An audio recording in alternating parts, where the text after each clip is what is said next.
For today's video nga at ari nga kami ay naglalakad. Ihahatid nga namin sa school itong aking panganay at kasama iring aking bunso. Hindi ko nga siya pwedeng iwan dahil nga walang mag-aalaga kaya naman isinama ko na lamang. Nakarating na nga kami ng kalsada, wala nga dumadaan na tricycle dyan kaya naman naglakad na lamang kami.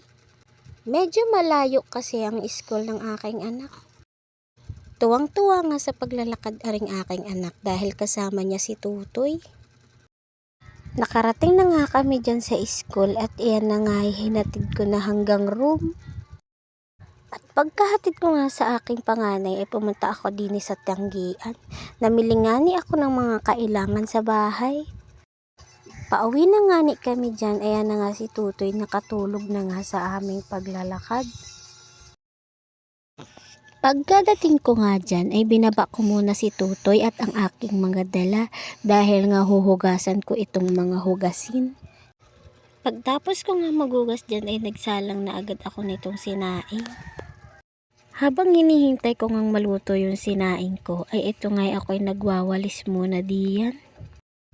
Kinuha ko na nga yung gulay na pinamili ko at nag-umpisa na ako dyan maghiwa ng pangsamya. Hindi ko na nga na-videohan yung pagluluto ko kanina dahil nga umiiyak na si Tutoy. Kaya naman hanggang dito na nga lamang ang aking video. Salamat sa panonood!